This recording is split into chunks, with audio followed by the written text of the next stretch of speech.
구약 성경에 모세가 기록한 오경의 결론은 하나님 말씀에 순종하면 복을 받고 하나님 말씀에 불순종하면 저주를 받는다라고 하는 말씀입니다. 하나님의 역사가 진행되는 가운데 사사시대를 통과하고 이스라엘 백성들이 왕을 세워달라고 해서 첫 번째 왕으로 사울이, 그리고 다윗과 솔로몬으로 왕이 이어지게 됩니다.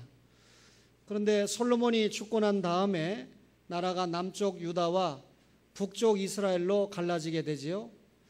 북쪽 이스라엘은 여로보암을 통해서 세워진 나라인데 호세아까지 19명으로 왕 노릇을 하게 되는데, 아쉽게도 이들 모두가 하나님의 말씀에 불순종하고 우상 숭배하는 그런 죄를 범했습니다.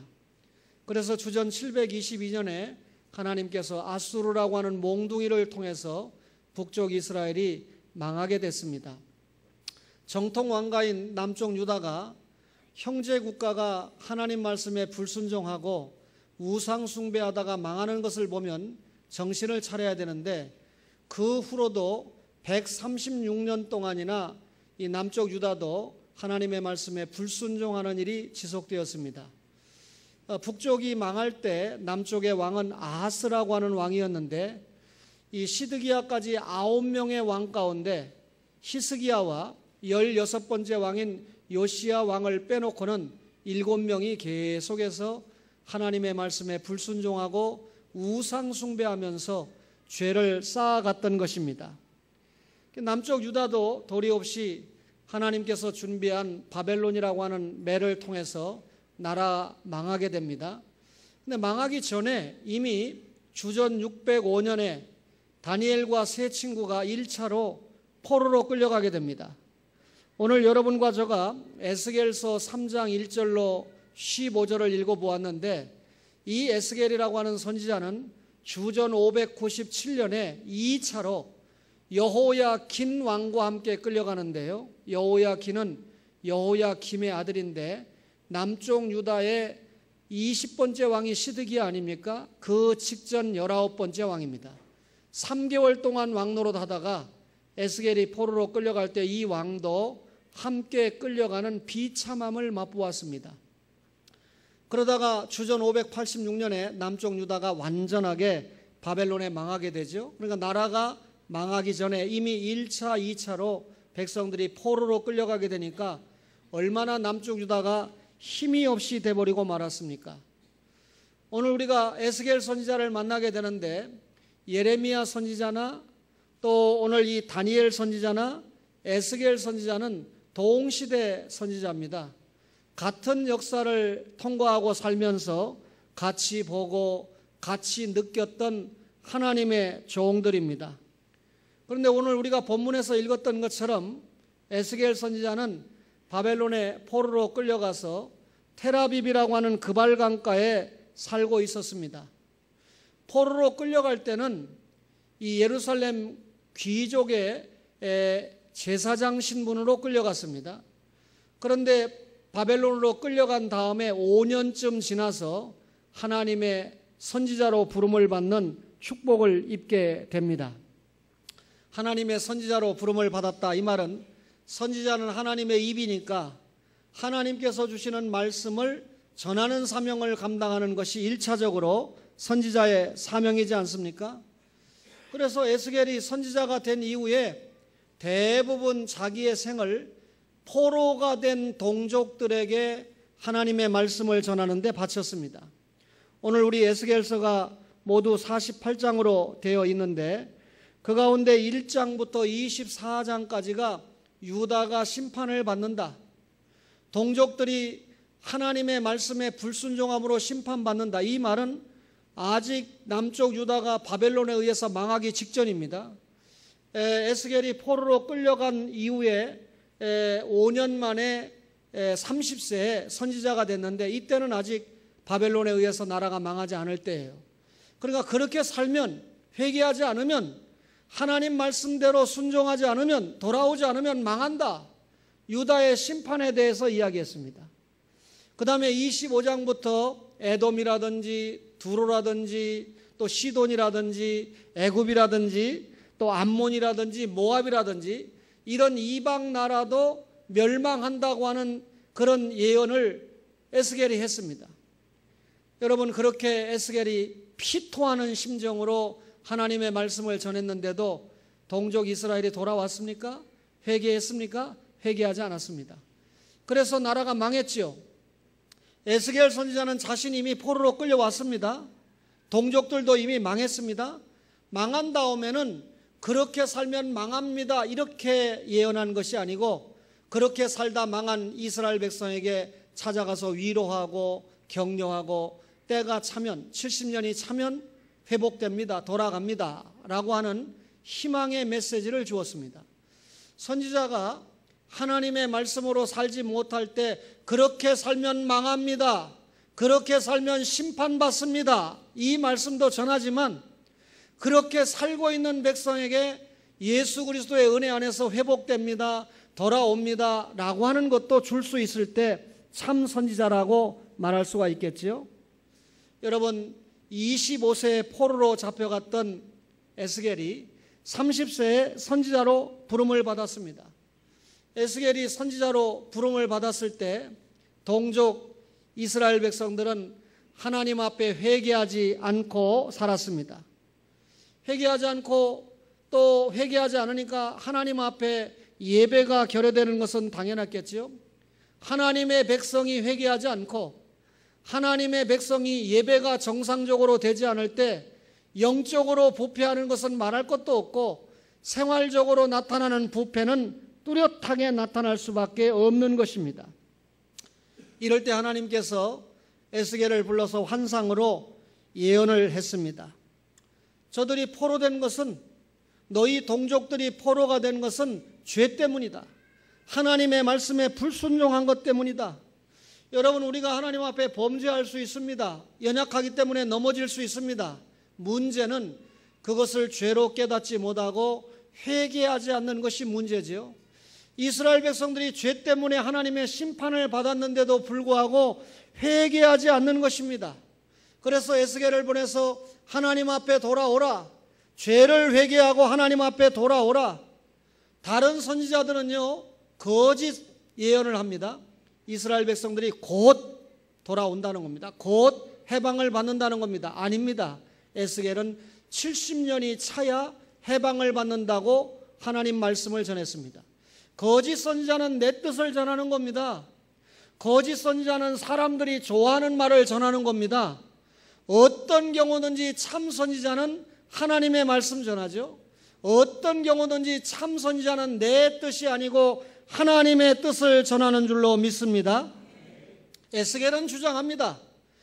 이스라엘이 범죄에서 포로로 끌려갔다 할지라도 과거나 현재나 미래에 계속해서 하나님 앞에 신앙생활을 제대로 하는 남은 자들이 있다는 겁니다.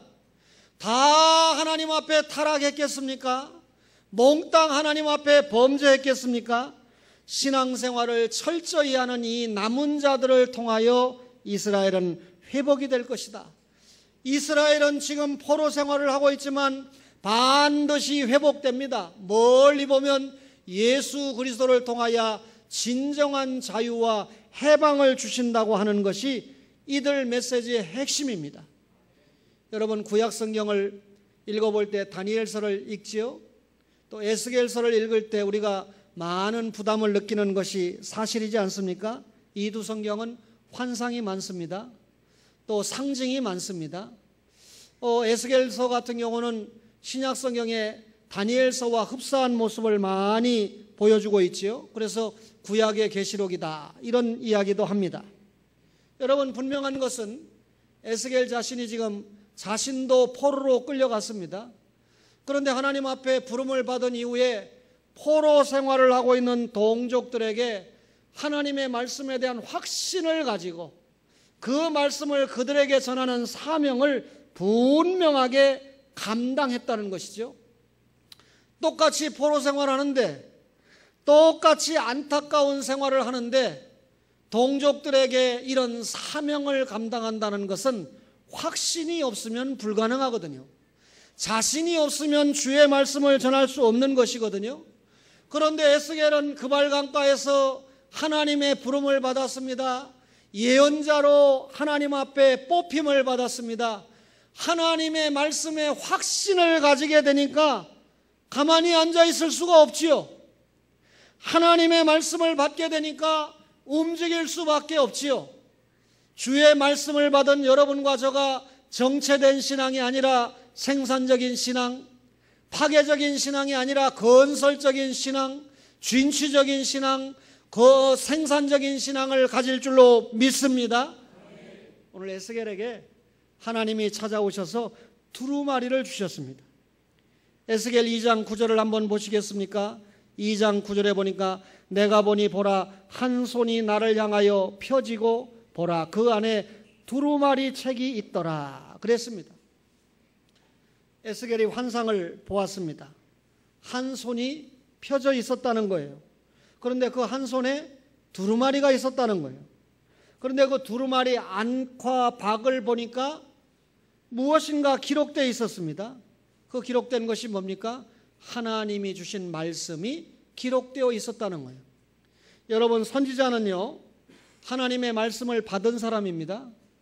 그 받은 말씀을 믿는 사람입니다. 그 받고 믿는 말씀을 연구하는 사람입니다. 연구하는 정도에서 끝나지 않고 그 말씀대로 살아보는 사람입니다. 체험을 가지고 그 말씀을 전하는 사람입니다. 그 말씀을 전하는 데 엄청난 축복을 받은 사람이 선지자인데 그 가운데 또 이사야부터 말라기까지 선지자는 뽑힘을 받아서 하나님의 말씀까지 기록하는 축복을 입었습니다. 모든 성경은 하나님의 감동으로 됐다. 그렇다면 에스겔을 포함한 모든 선지자가 하나님의 감동을 입었다. 다시 말하면 성령 충만한 가운데 말씀을 받았고 성령 충만한 가운데 말씀을 전했고 성령 충만한 가운데 말씀을 기록했다는 의미입니다. 오늘 여러분, 에스겔이 살았을 당시에는 종이가 없었습니다. 그러니까 두루마리에다가 말씀을 기록하게 되죠. 이 두루마리 재료는 양가죽입니다. 양가죽에다가 하나님의 말씀을 적고 말리게 되니까 그 말씀이 오랫동안 보존이 되지요. 양가죽이다 보니까 둘둘 말아서 보관하지 않습니까? 참 많은 양들이 죽었어요. 그래서 이때는 양피를 읽을 때는 이 두루마리 말씀을 읽을 때는 양피로 된 두루마리를 펴서 하나님의 말씀을 읽고 다 읽으면 또 둘둘 말아서 보관을 했던 것입니다. 에스겔이 환상에서 안팎에 하나님의 말씀이 기록된 두루마리를 받았습니다. 그런데 하나님이 뭐라고 말씀합니까? 이 말씀을 먹으라. 두루마리에 기록된 말씀을 먹으라. 에스겔이 하나님의 말씀을 받고 입을 벌리게 됩니다. 하나님께서 에스겔에게 이 말씀을 먹여주시면서 인자야, 내가 내게 주는 이 두루마리를 내 배에 넣으며 내 창자에 채우라. 하나님의 말씀을 내 배에 넣고 하나님의 말씀을 내 창자에 채워라. 하나님께서 그렇게 말씀을 주시는 거예요. 에스겔은 지금 엄청난 영적인 체험을 했지요. 대단한 환상과 상징 속에서 하나님의 말씀을 체험하게 됩니다. 여러분, 제가 아무리 여러분에게 설명을 잘하려고 해도 에스겔 선지자가 하나님 앞에 이 말씀을 받는 영적 체험의 현상을 구체적으로 설명할 자신이 없습니다. 주신 자와 받은 에스겔만이 아는 현상입니다. 그럼에도 불구하고 분명한 것은 에스겔이 이 환상을 통하여 하나님 앞에 받은 이 환상의 의미는 분명하다는 것입니다. 무슨 말입니까? 두루마리 환상은 하나님께서 에스겔에게 말씀을 주셨다는 것입니다. 에스겔은 말씀을 받았다는 것입니다. 주신 자와 받은 자가 분명히 아는 하나님의 말씀을 에스겔이 받았습니다. 여러분, 하나님이 주시는 말씀을 받으면 확신에 찰 수밖에 없습니다. 에스겔이 그 하나님이 주신 말씀을 먹었습니다. 여러분, 입속에 넣고 그 말씀을 보니까 얼마나 단지 꿀같이 달았다. 꿀이라고 하는 것은 굉장히 달면서도 쌉쌀한 맛이 있죠. 감칠맛이 있다고 해야 되나요? 여러분, 사람들이 꿀을 왜 먹습니까? 높은 영양가가 있기 때문에 꿀을 먹지 않아요? 이 꿀을 먹으면 영양가가 있기 때문에, 아주 고단이기 때문에 새로운 에너지를 얻을 수 있지요. 이게 무슨 표현입니까?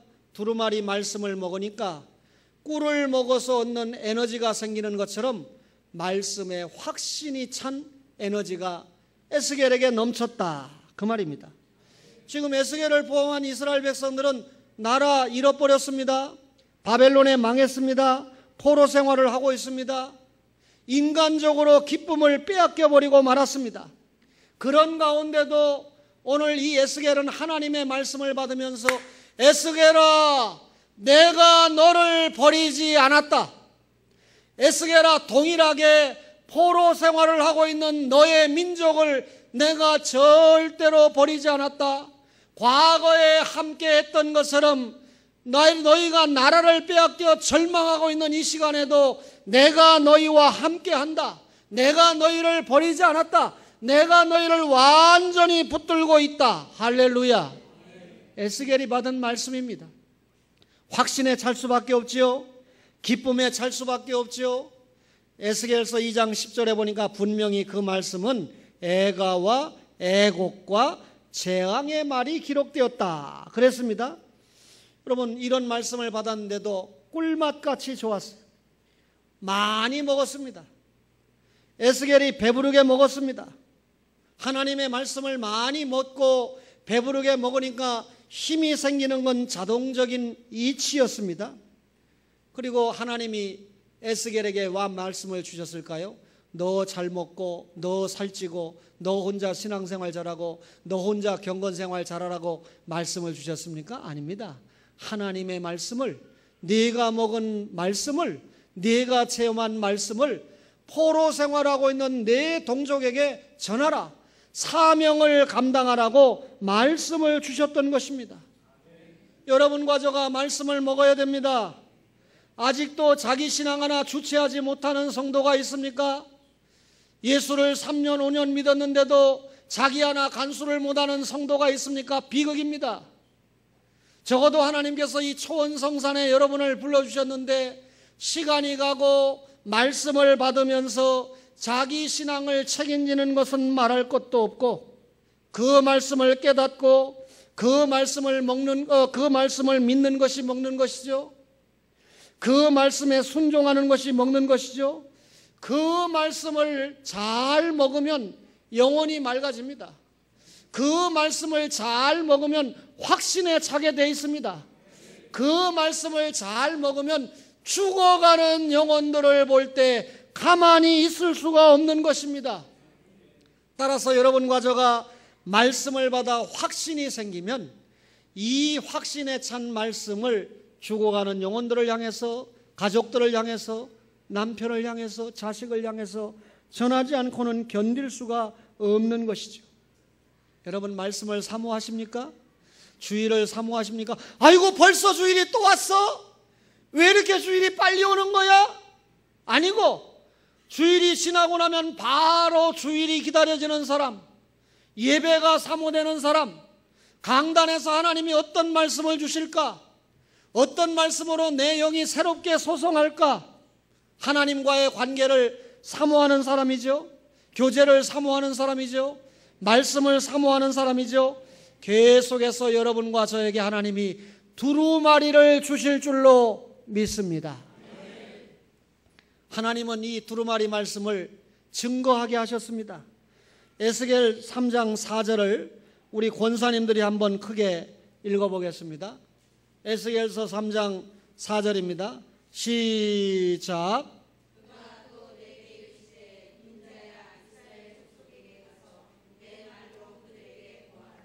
아멘. 내 말로 그들에게 고하라. 하나님이 에스겔에게 말씀을 많이 먹게 했습니다. 그리고 에스겔에게 사명을 감당하게 하시죠. 받은 말씀을 나가서 증거하라는 거예요. 여러분, 내 같으면, 내가 에스겔이라면 나 환상 봤다, 나 하나님의 말씀을 받았다, 너하고 나는 달라, 나는 신령한 사람이야. 이거 왜 이래? 나는 보통 사람과 달리 하나님 앞에 직통하는, 영통하는 사람이야. 이렇게 교만했을지 모릅니다. 참 교만한 목사, 교만한 성도들이 너무 많죠. 한국교회. 에스겔은요, 하나님 앞에 환상을 받고 말씀을 받았는데도, 그 말씀을 배불리 먹었는데도 자기를 선전하거나 자기를 드러내거나 자기를 증거하는 사람이 아니었습니다. 어제 천안에 가서 4시간 이상 수업을 했는데 한 학생이 저에게 와가지고, 교수님, 어떤 교수님은 1시간 강의하면 70%가 자기 얘기고 80%가 자기 자랑인데, 목사님은 자기 얘기를 한마디도 안 하는데 아들은 몇이나 있고 딸은 몇이나 있습니까? 보통 강사가 들어오면 아들, 딸 얘기를 하도 많이 해가지고 다 아는데, 저는 지금 베일에 가려진 사람이라는 그 한마디를 듣고 제가 좀 답답했습니다. 아직도 그런 교수님이 계시는구나. 아직도 자기 얘기 많이 하는 분들이 있구나.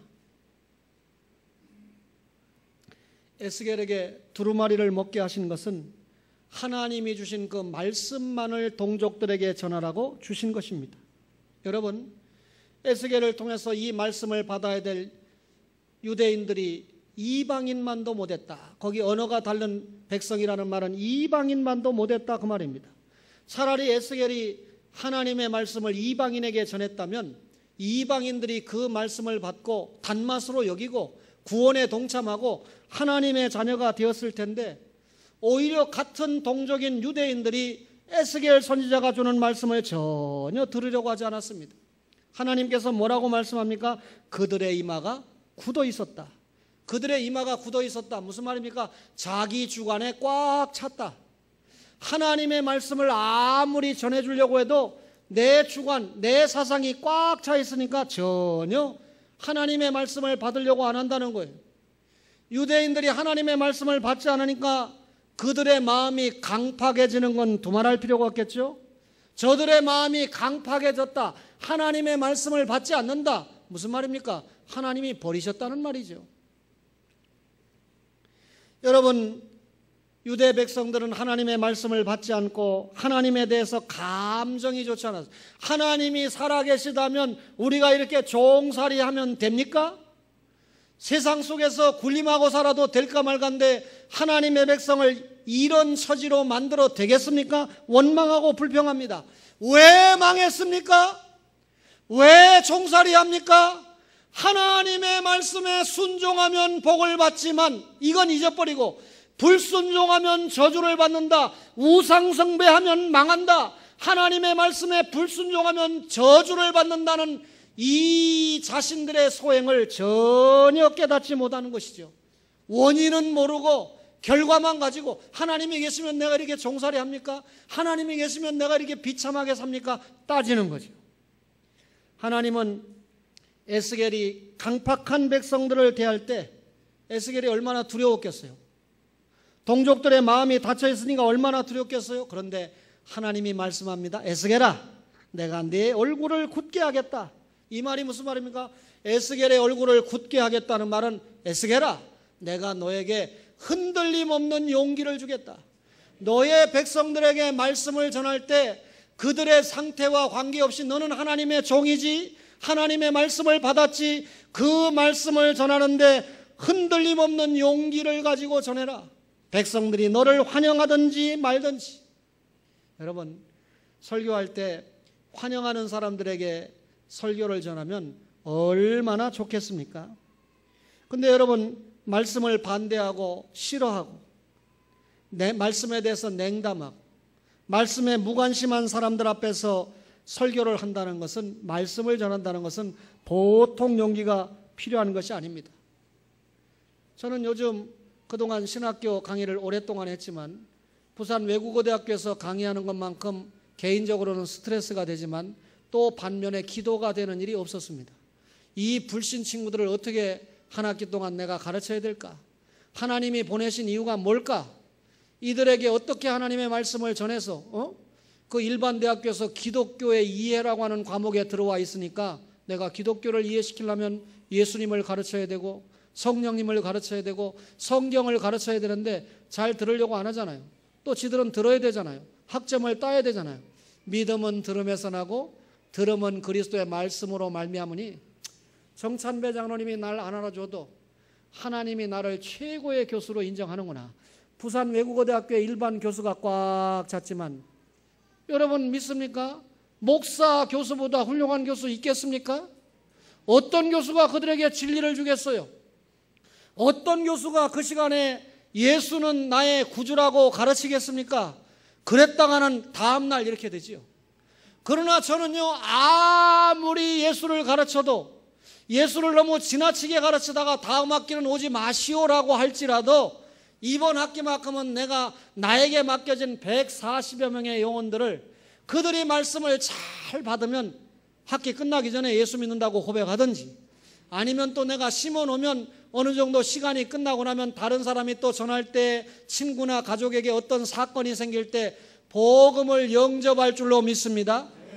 아멘 해놓고 목사를 위해서 기도 안 해준다. 직무유기입니다. 우리 목사가 생명을 걸고 하나님의 말씀을 잘 전할 수 있도록 여러분들이 기도해 주시는 것이 제가 힘이고 제가 백그라운드가 되는 거 아니겠습니까? 여러분 에스겔은 이미 받은 말씀 확신에 차서 전하려고 합니다. 하나님이 에스겔의 이 말을 화석보다 굳은 금강석같이 만들었다. 이 말이 무슨 말입니까? 에스겔에게 진리 지식으로 무장을 했다.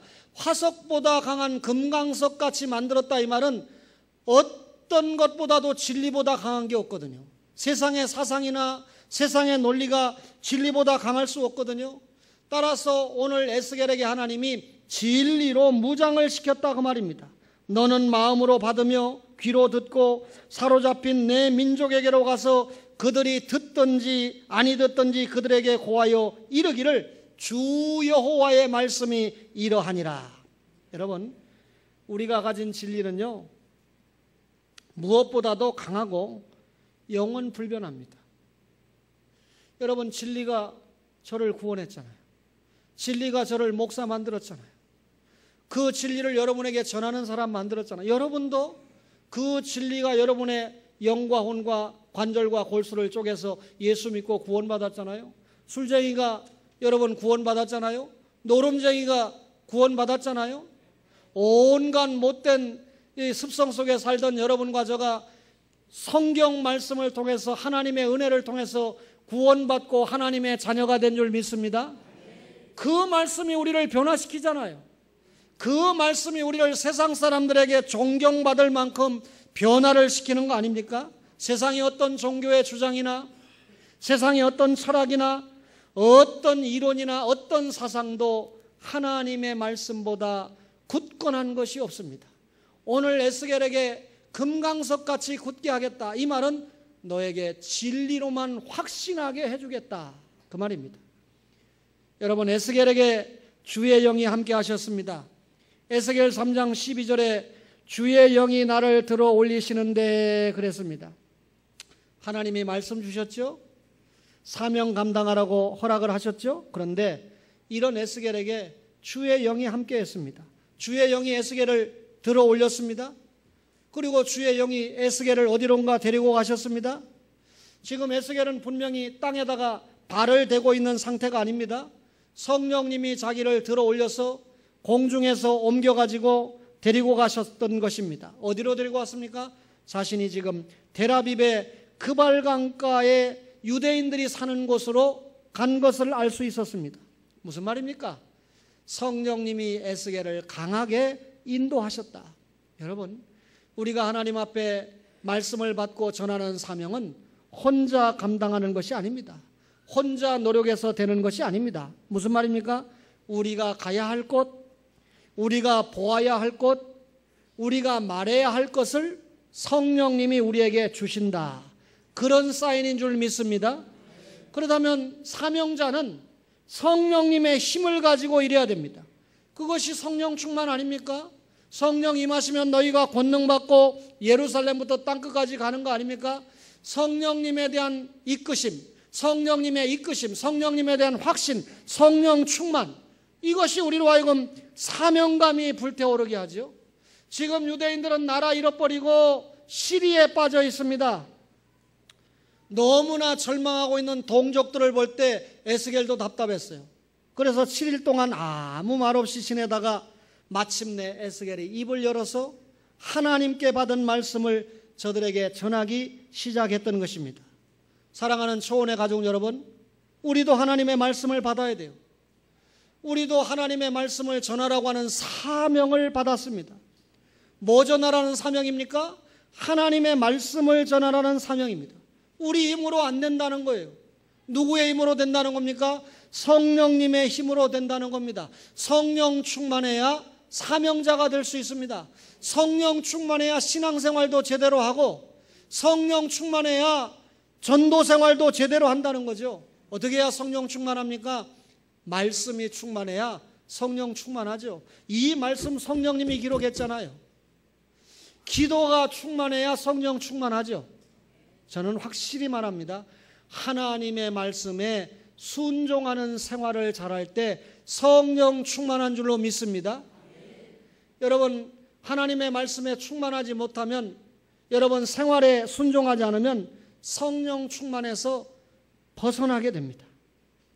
우리가 복음 없이 사는 사람을 만나면 얼마나 답답합니까?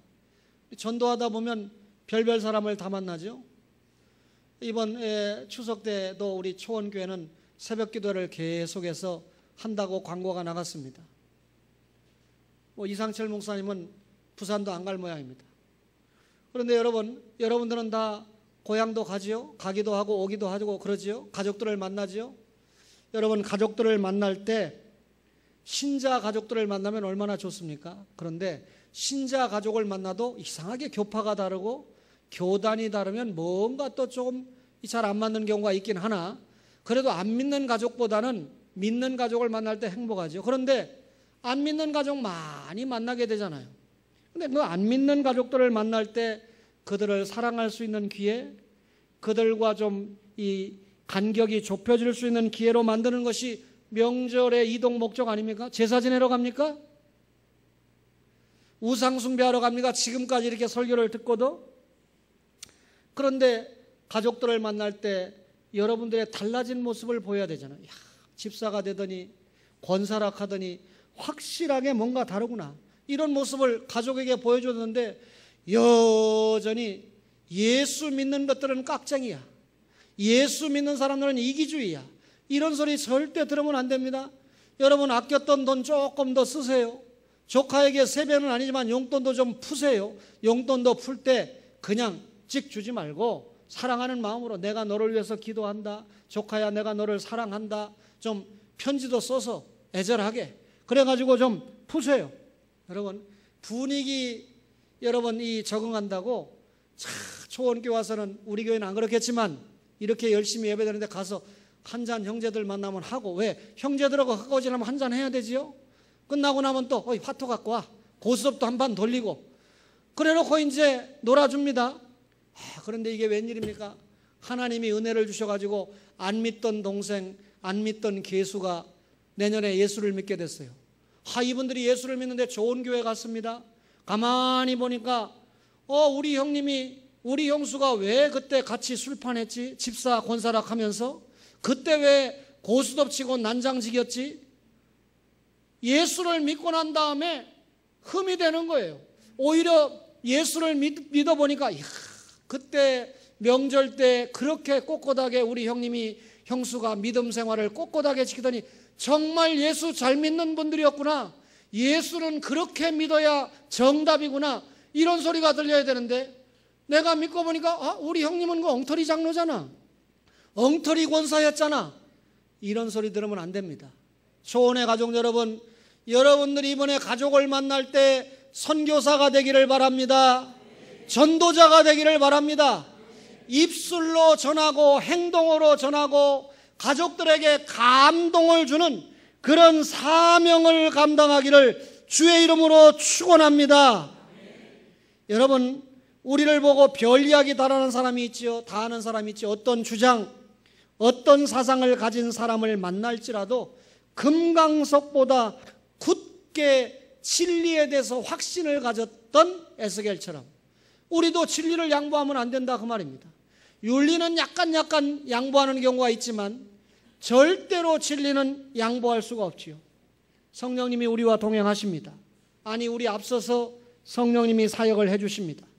성령님이 앞서서 사역해 주시면 우리는 완벽하게 사명을 감당할 수 있습니다.